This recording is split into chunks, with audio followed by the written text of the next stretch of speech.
有個俚語就叫做笨實嘅，咁亦都有唔少人講笨柒嘅，意思就即係笨、愚蠢咁解。若然係比笨更加笨，蠢到加01，咁就會講笨實加個箍啦。咁好多網友就會有疑問啦，點解係加個箍而唔係加其他嘢呢？查實呢句說話就同《西遊記》裏面嘅一啲知識係有關嘅。睇過《西遊記》嘅朋友就應該知道啦。孫悟空嘅嗰件兵器呢，就叫做如意金箍棒，簡稱金箍棒。相傳係太上老君所煉製，後來俾大禹借走，插喺海底用嚟治水嘅，咁又稱為定海神針。後來再俾孫悟空借去用作兵器。嗱，咁講翻個箍啦，箍嘅作用呢，就係用嚟紮實啲物件，就唔俾佢鬆散嘅。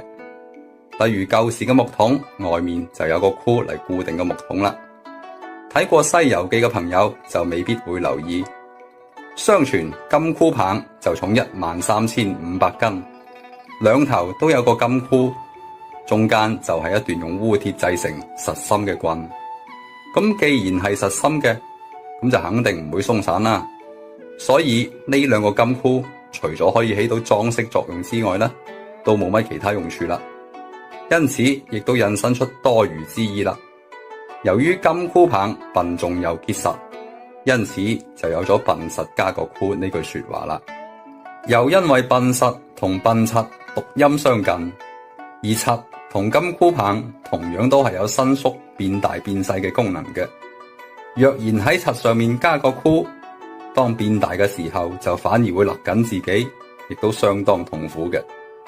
由此亦都引申出多此一舉，蠢到加01嘅意思啦。咁相信喺現實生活中都冇人會咁做嘅。若然真係有，咁佢就真係配得上笨柒加個箍呢句說話啦。